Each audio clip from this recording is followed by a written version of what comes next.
اگر ہم بہت کمفرٹیبل ماحول میں ہوں تو کیا ہوتا ہے؟ بہت زیادہ کھا لیں تو کیا ہوتا ہے؟ سستی ہو جاتی. بہت زیادہ اور دنیا کے ادھر ادھر کے کام کر لیں تو کیا ہوتا ہے؟ پڑھائی پر دل نہیں لگتا، تو دنیا کی رونقوں میں دل لگتا ہے. تو علم کا چونکہ مقام اور مرتبہ بہت بڑا ہے، تو اس لیے اس کے لیے جو قربانی ہے وہ بھی بہت زیادہ کرنی پڑتی ہے. اور اگر انسان وہ مطلوبہ قربانی نہیں کرتا تو وہ ملتا بھی نہیں، حاصل بھی نہیں ہوتا. دنیا میں کسی بھی چیز کو خریدنے سے زیادہ علم کی قیمت ہے.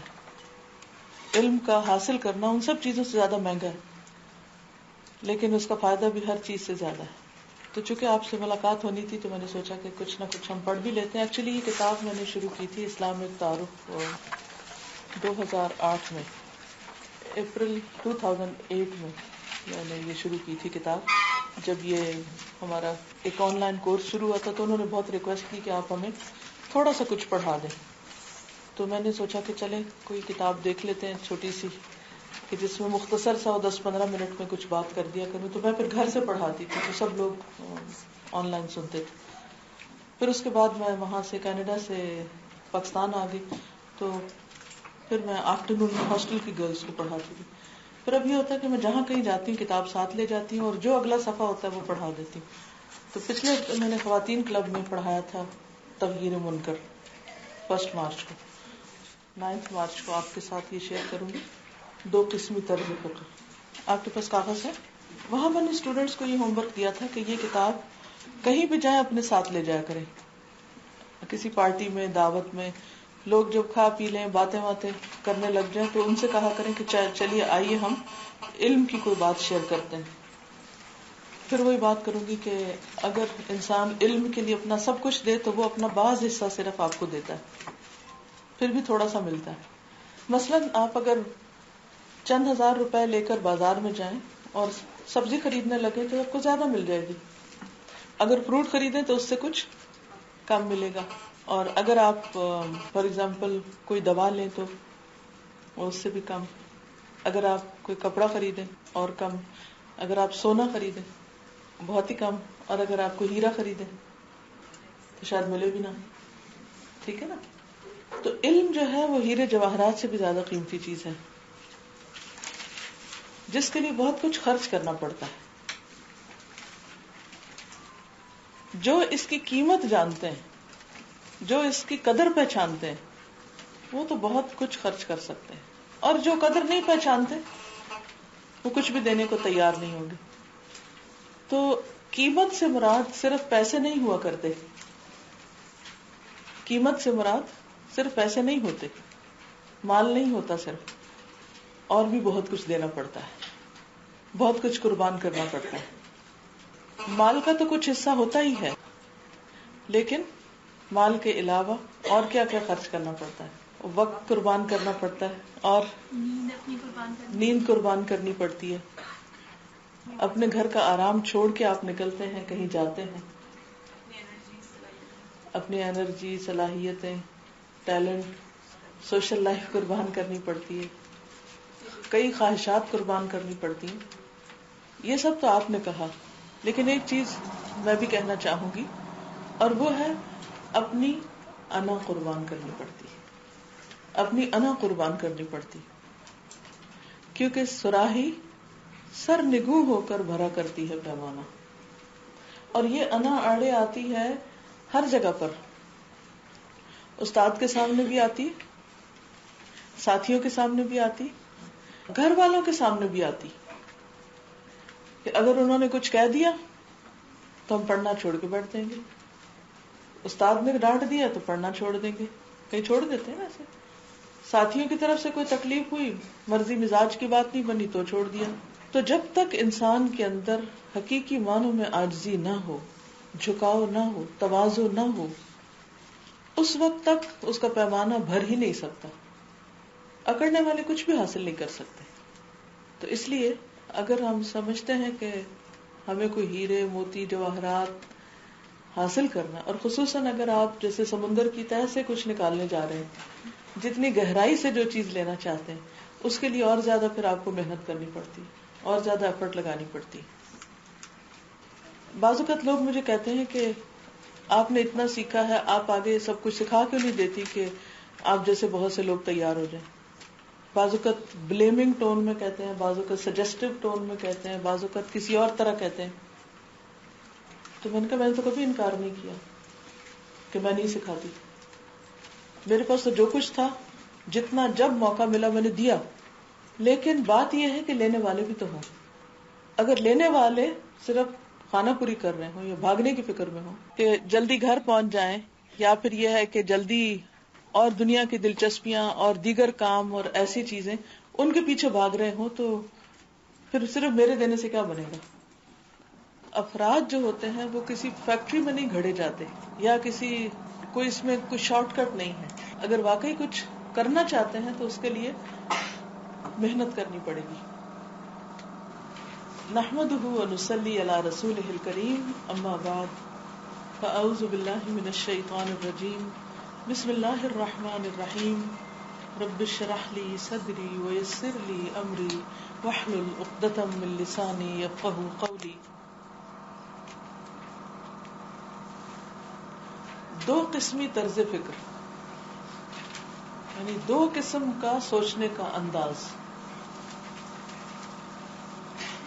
20ویں صدی کے نصف اول میں، یعنی پہلے 50 سال میں، کمیونسٹ دنیا کا عام طرز فکر یہ تھا، یعنی عام سوچ یہ تھی یا سوچنے کا انداز یہ تھا کہ جو ہمارے ساتھ نہیں وہ ہمارا دشمن ہے، جو ہمارے ساتھ نہیں وہ ہمارا دشمن ہے. یعنی ہر ایک کو ہمارے ساتھ ہونا چاہیے، اور اگر کوئی ہمارا ساتھ نہیں دے رہا تو اس کا مطلب یہ ہے کہ وہ ہمارا دشمن ہے. آج بھی کچھ قومیں یہ کہتی ہیں، either you are with us or you are against us. اس طرز فکر کو نفسیات کی اصطلاح میں، یعنی سائیکالوجی کے اندر، دو قسمی طرز فکر ڈائیکاٹومس تھنکنگ کہا جاتا ہے. یہ طرز فکر ہلاکت خیزی کی حد تک غلط ہے، یہ بہت ہی غلط سوچ ہے کہ اگر کوئی میرا ہم خیال نہیں، میرے ساتھ نہیں، تو وہ یقیناً میرا دشمن ہے، اور یا اس کو دشمن سمجھ لینا یا اس کی دشمنی پہ اتر آنا. چنانچہ تقریباً 50 سال تک تمام کمیونسٹ اس حماقت میں مبتلا رہے کہ جہاں انہیں اقتدار حاصل تھا وہاں وہ ہر غیر ساتھی کو تہہ تیغ کرتے رہے، قتل کرتے رہے. جس نے ان کا ساتھ نہیں دیا اسے دشمن مان کر اس کو مارتے رہے.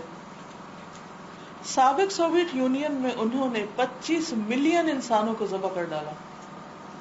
25 ملین لوگ قتل کر دیے گئے صرف اس وجہ سے کہ وہ ساتھ نہیں، اور بے شمار خاندانوں کی زندگیاں تباہ کر دی. اس کے علاوہ جن ملکوں میں انہیں اقتدار حاصل نہ تھا، یعنی جہاں سوشلسٹ فکر نہیں تھی، وہاں انہوں نے اپنے غیر ساتھیوں کے خلاف لامتناہی قسم کی لفظی جنگ چھیڑ دی، یعنی دوسری قوموں کے خلاف بیان بازی، تمام غیر ساتھیوں پر جھوٹی تنقیدیں کرنا، یعنی ہر ایک کو کرٹیسائز کرنا، ان کی کردار کشی کرنا، ان پر جھوٹے الزام لگانا، ان کے خلاف جھوٹا لٹریچر چھاپنا، ان کے خلاف ہر الزام کو اپنا حق سمجھ لینا، یہ ان کا شیوا بن گیا. اس راہ میں انہوں نے اپنی بہترین صلاحیت اور بہترین اثاثے کو ضائع کر دیا، کیونکہ ان کی ساری انرجی کس میں لگ گئی؟ لوگوں کی دشمنی میں. بجائے کوئی مثبت تعمیری کام کرے وہ اپنی ساری طاقت لگانے لگے تخریب کاری پر. یہ طرز فکر سراسر غیر فطری ہے، بالکل ان نیچرل ہے، کیونکہ اللہ نے 5 انگلیاں برابر نہیں بنائی. دنیا میں سب لوگوں کی سوچ ایک نہیں ہو سکتی، سب لوگ ایک جیسا کام نہیں کر سکتے. ہر ایک کا انداز فرق ہے، ہر ایک کی شکل باہر سے بھی فرق ہے، اندر سے بھی فرق ہے. تجربہ بتاتا ہے کہ انسان کی سوچ میں تبدیلی ہوتی رہتی ہے. آج وہ ایک ڈھنگ پہ سوچتا ہے اور کل وہ دوسرے ڈھنگ پہ سوچنے لگتا ہے.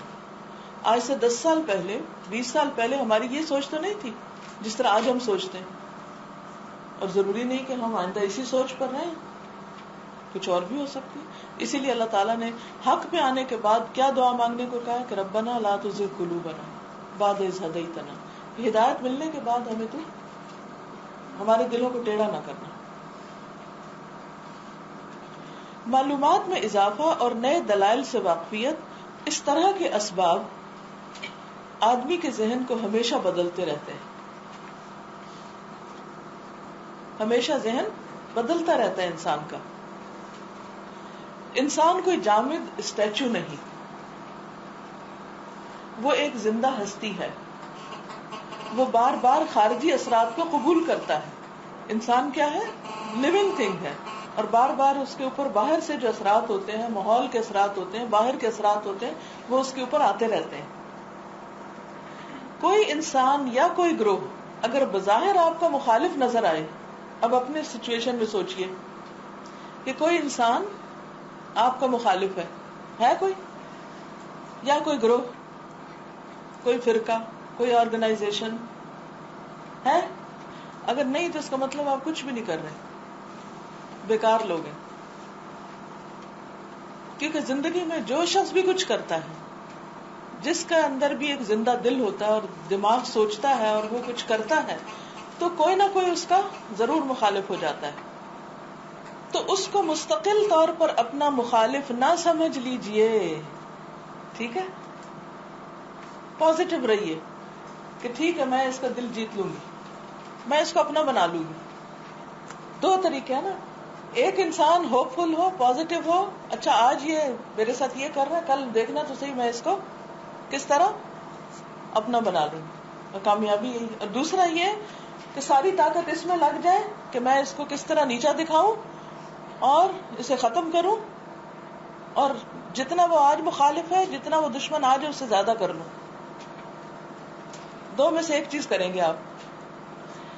عموماً لوگ کون سا رستہ اختیار کرتے ہیں؟ اپنا بنانے کا یا نیچا دکھانے کا؟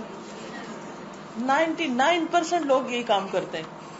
اور یہ انتہائی تباہ کن سوچ ہے کہ جس نے اگر ذرا سی بات آپ کے خلاف کہہ دی، یا تھوڑی سی بات ایسی کہہ دی جو آپ کو پسند نہیں آئی، تو اس کو دل میں رکھ لیا اور اس کے خلاف محاذرائی قائم کر لی، اور اس کے پیچھے پڑ گئے، اور دوسروں کو بھی ساتھ میں لا لیا، پارٹی بازی کر لی، اور سارا لاؤ لشکر اکٹھا کر کے ساری انرجی اس میں لگا دی.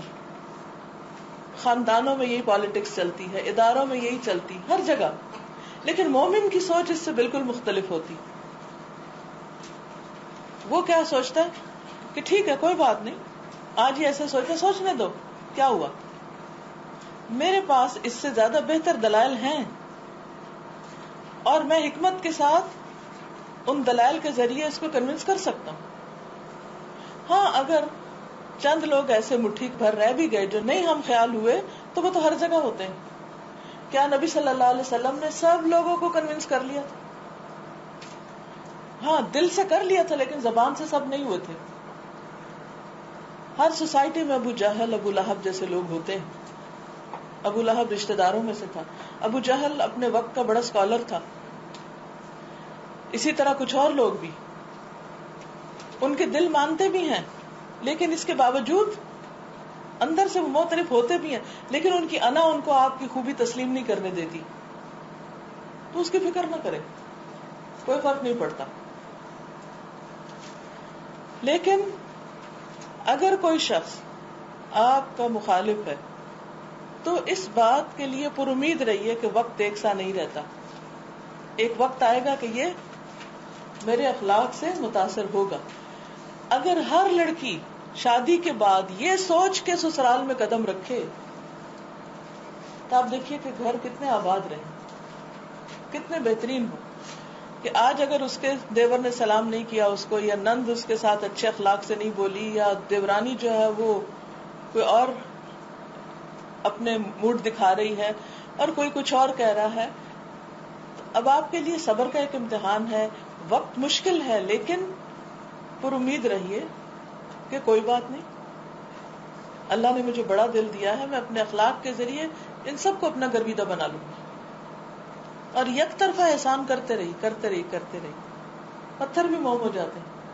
اور ایسی کئی مثالیں ہوں گی کہ جن لڑکیوں نے ہمت حوصلے سے کام لیا، ادفع باللتی ہی احسن کیا، آخر ایک دن ان کے سسرال سب سے زیادہ انہی کے مداح ہوئے. جس کو وہ قبول نہیں کرتے تھے اسی کے گرویدہ ہو گئے، اور باقی سب کو چھوڑ دیا.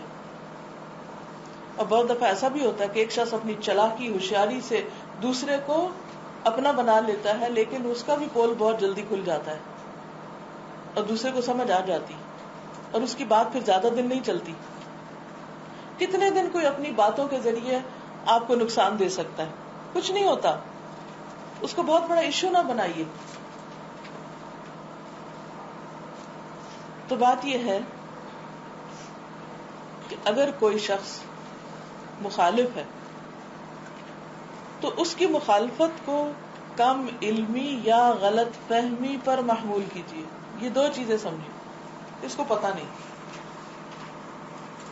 اور اس کو کوئی مس انڈرسٹینڈنگ ہے اس لیے ایسے ہو رہا ہے. اور بہت دفعہ ایسا ہی ہوتا ہے نا، بہت دفعہ ایسا ہی ہوتا ہے کہ لوگ آپ کو جانتے نہیں ہوتے، تو اس وجہ سے وہ آپ کے خلاف باتیں کر رہے ہوتے ہیں، مس انڈرسٹینڈ کر رہے ہوتے ہیں آپ کو. اور بہت دفعہ ایسا ہوتا ہے لوگ آپ کو، مثلا میں اپنی مثال دوں گی، مجھے بہت زیادہ تنقید کا بازو کا سامنا کرنا پڑتا ہے، یا میرے بارے میں لوگ دوسروں کو غلط باتیں بتاتے ہیں حالانکہ انہوں نے کبھی میرا کوئی لیکچر نہیں سنا ہوتا، کبھی مجھ سے ملے بھی نہیں ہوتے، کبھی مجھے دیکھا بھی نہیں ہوتا، سنی سنائی باتوں کو آگے پہنچا رہے ہوتے ہیں. اس میں سے جو لوگ پھر آؤٹ آف کیوریوسٹی مزید جاننے کی کوشش کرتے ہیں تو وہ الحمدللہ کنوینس بھی ہو جاتے ہیں، وہ اس طرف آ بھی جاتے ہیں اور ان کی غلط فہمی دور ہو جاتی ہے، کم علمی دور ہو جاتی ہے، حقیقت کا ان کو پتہ چل جاتا ہے، پھر وہ کسی کے پھندے میں نہیں آتے. تو اس لیے اگر کوئی بھی آپ کی مخالفت کرے تو آپ اس وقت کیسے پازیٹو رہ سکتے ہیں؟ کیا سوچیں گے؟ کیا سوچیں گے اس وقت کہ دوسرا میرے بارے میں جانتا نہیں، ان کو پتہ ہی نہیں کہ میں کون ہوں، یہ لا علم ہے. اب مثلا نبی صلی اللہ علیہ وسلم شہر کے باہر ایک عورت، وہ جو بڑھیا جا رہی تھی، اس کو ملتے ہیں. وہ آپ کو نہیں جانتی آپ کون ہیں، تو آپ اس کی مدد کر رہے ہیں، اس کا سامان اٹھا رہے ہیں، اور وہ کیا کر رہی ہے؟ وہ آپ کو برا بلا کہہ رہی ہے. کیوں کہہ رہی ہے؟ مجھے پتہ ہی نہیں کہ آپ ہیں کون. اور اکثر ایسے ہی ہوتا ہے، بہت سے لوگ صرف لا علمی میں دوسرے کی مخالفت کرتے ہیں. اگر آپ ایسا کریں تو اس کا فطری نتیجہ یہ ہوگا کہ اس کے بارے میں آپ کے اندر ہمدردی کی کیفیت پیدا ہو جائے گی. کس کے لیے ہمدردی پیدا ہو جائے گی؟ مخالف کے لیے، دشمن کے لیے. آپ اس سے دور ہونے کی بجائے اس سے قریب ہونے کی کوشش کریں گے. اچھا، عموماً ہمارا ری ایکشن کیا ہوتا ہے؟ یہ نہیں ملتا تو ہمیں کیا پرواہ، ہمیں بھی کوئی پرواہ نہیں، ہم کیوں ملیں؟ کیونکہ ہم اپنے آپ کو بڑی سپیریئر چیز سمجھتے ہیں اور ہم سمجھتے ہیں کہ ہر شخص آ کے ہم کو سلام کرے. حالانکہ اللہ کے نزدیک سب سے اچھا کون ہے؟ جس کو لوگ آ کے سلام کریں. یہ کرائیٹیریا نہیں، جو خود آگے بڑھ کے دوسرے کو سلام کرے. تو جو اللہ کی نظر میں بڑا ہو جاتا ہے وہ لوگوں کی نظروں میں خود ہی بڑا ہو جاتا ہے. ہم عموماً لوگوں سے کیوں نہیں ملتے؟ اس وقت نہیں ملتے کہ جب ہم سمجھتے ہیں کہ وہ ہم سے انفیریئر ہے. تو یہ تکبر کی علامت ہوگی. لہذا جو شخص سلام میں پہل کرتا ہے اس کے اندر تکبر بھی نہیں ہوتا، وہ تکبر سے خالی ہو جاتا ہے. تو جب کوئی شخص آپ سے نظریں چرائے، آپ سے دور بھاگے، آپ کا کیا فرض بنتا ہے کہ آپ بھی اس سے دور ہو رہے ہیں؟ معاملہ حل ہو جائے گا. ہم عام طور پہ کہتے ہیں نہیں، مجھے نہیں اس سے بات کرنی، مجھے نہیں اس سے بات کرنی، میں اس سے بات کرنا ہی نہیں چاہتی. جس سے ذرا سا بھی اختلاف ہو جائے بات ہی نہیں کرنی. اب جب کمیونیکیشن ختم ہوئی تو اختلاف اور زیادہ بڑھے گا. تو یہ کہتے ہیں کہ ایسی صورت میں جب کوئی مخالفت کرے تو آپ اس سے ہمدردی کر کے اس کی غلط فہمی دور کر دیں. آپ اس سے دور ہونے کی بجائے اس سے قریب ہونے کی کوشش کریں گے. اس کے معاملے پر غیر جانبدارانہ رویہ اختیار کرتے ہوئے اس کو سمجھانے کی کوشش کریں گے. اس کے بعد قرآن کے الفاظ میں آپ دیکھیں گے کہ جو شخص بظاہر آپ کا دشمن نظر آتا تھا وہ آپ کا قریبی دوست بن گیا ہے. فَإِذَا الَّذِي بَيْنَكَ وَبَيْنَهُ عَدَاوَةٌ كَأَنَّهُ وَلِيٌّ حَمِيمٌ. تو کامیاب کون ہے؟ کون کامیاب ہے؟ جو دشمن کو دوست بنا لے. لیکن اس کی بڑی بھاری قیمت دینی پڑتی، اس کے لیے صبر چاہیے، انا کی قربانی چاہیے. یہ وہی کر سکتا ہے جس کے سامنے کوئی بڑا مقصد ہو. ٹھیک ہے، اسی پر ختم کرتی ہوں، اجازت چاہتی ہوں. السلام علیکم ورحمۃ اللہ وبرکاتہ.